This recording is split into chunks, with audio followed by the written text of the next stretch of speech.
Welcome to This Explainer. When we picture the Middle Ages, our minds almost instantly gravitate toward kings, knights in shining armor, and those massive, endless battles. But to truly understand a civilization, we actually need to look at how ordinary people survived day to day. So today, we are going to completely bypass the battlefields. Instead, we're going to reconstruct the gritty, sensory reality of everyday medieval life through a lens that we all understand: food. We'll be exploring not just what people ate, but exactly why they ate it, and how every single bite they took was structured by a rigid, inescapable system of class, labor, and faith. Well, before any grand feast ever reached the Great Hall, it started right here, in the blinding heat and choking wood smoke of the castle kitchen. There's this fascinating 19th century description of the medieval kitchens at Raby Castle that notes, an ox might easily be roasted whole at one of these vast furnaces. And honestly, that paints the perfect picture. This wasn't just a room for cooking. It was a highly organized, sensory onslaught of roaring fires, shouting staff, and, quite frankly, immense physical danger. Let's first descend into the physical and organizational foundation of medieval survival, the castle kitchen engine. The sheer scale of this operation was absolutely staggering. A medieval castle kitchen functioned much more like a highly structured mini-city than a modern restaurant. You didn't just have a generic cook. The labor was incredibly specialized. You had the steward managing the entire estate, the master cook carefully planning the menus, the pantler guarding the bread and linens, the butler overseeing the ale and wine cellars, the saucier crafting these heavily spiced sauces, all the way down to the scullions managing the waste. This vast labor force was meticulously organized to maintain the lord's status and literally feed hundreds of mouths every single day. Now, the technology of this kitchen required an immense amount of physical strength. The tools were just massive. Cooks wrestled with huge iron and bronze cauldrons suspended over open flames by heavy chains and cranes. They had to constantly monitor those roaring fires, making sure the cauldrons remained filled with liquid so the iron wouldn't crack under the extreme thermal shock. And remember, they had no thermometers. Regulating temperature meant relying entirely on years of sensory experience, manually moving massive vessels closer to or further from the flame.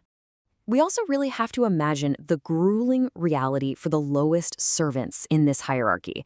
Young spit boys endured blistering heat and splattering fat to manually turn heavy cuts of meat over open flames for hours on end. It was a miserable, truly dangerous job.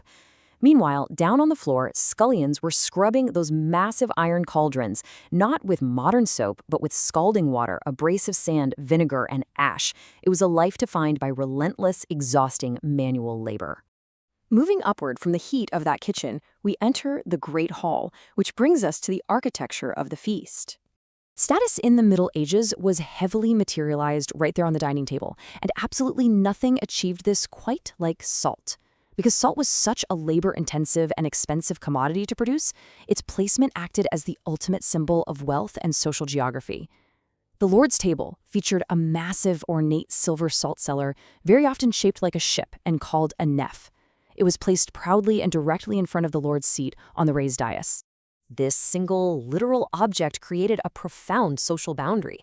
Those seated on the elevated dais near the nef were considered above the salt. These were the high-ranking, privileged guests eating from fine silver.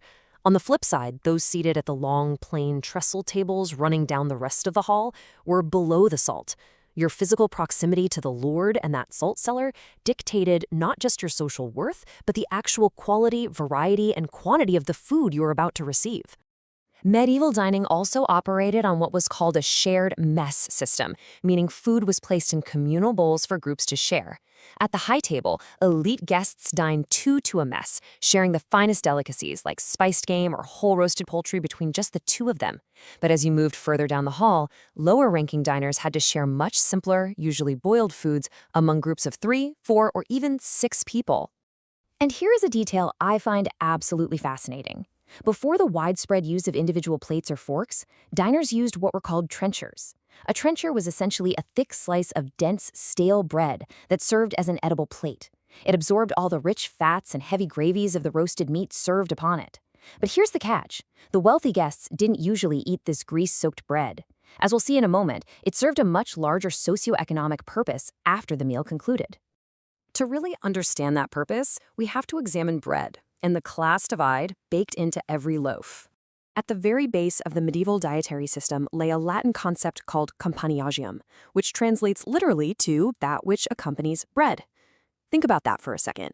While noble tables were covered in spiced meats, imported almonds, and elaborate sauces, for the vast majority of the population, those items were merely side dishes to the true foundation of their survival. Bread was the absolute caloric anchor of the Middle Ages.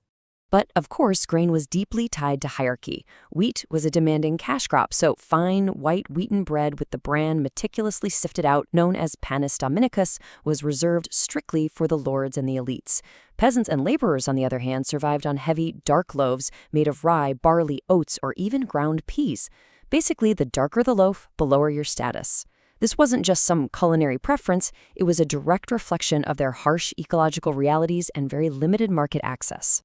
Interestingly, this bread ultimately formed the social safety net of the era. Remember those saturated bread trenchers from the high table I mentioned? Well, they were never discarded. At the end of the feast, the kitchen staff gathered them all up, along with the table scraps. An official known as the almoner would then systematically distribute these fat-soaked loaves to the destitute gathered at the manor gates. This recycling of calories was a literal survival mechanism for the poor, but it also heavily reinforced the Lord's Christian charity and his paternalistic control over the local population. Now, far removed from the aristocratic banquet, the peasants' daily existence was a fragile line between sufficiency and starvation. Their diet relied on a highly monotonous plant-based regimen centered around hearth-cooked pottage, a thick, constantly simmering stew of peas, oats, or barley. They drank ale for basic hydration and calories, and maybe added a little salted pork if they were lucky. But the rich game of the forests, like deer and boar, those were fiercely protected. Poaching a lord's animal was a severe crime that could result in horrific punishments, including blinding or mutilation. Beyond class and economics, there is an invisible system governing every single medieval bite, the dictates of faith. You see, medieval people didn't just eat according to the seasons, they ate according to a strict moral ordering of appetite dictated by the church. Depending on the exact region and era you lived in, there were between 100 and 200 lean days every single year. On these days, the consumption of meat and animal fats was strictly forbidden as a form of penance and bodily discipline. And this wasn't just an occasional event. It was a relentless, exhausting rhythm. You had weekly fasts, often Wednesdays, Fridays, and Saturdays. Then came Advent, the 4 full weeks before Christmas. And then the most grueling stretch of all, the 40 days of Lent before Easter, where even dairy and eggs were often completely outlawed. This liturgical calendar forced all of Europe, rich and poor alike, to constantly seek out alternative ways to survive without their standard sources of protein and fat. So fish became the universal, mandatory substitute.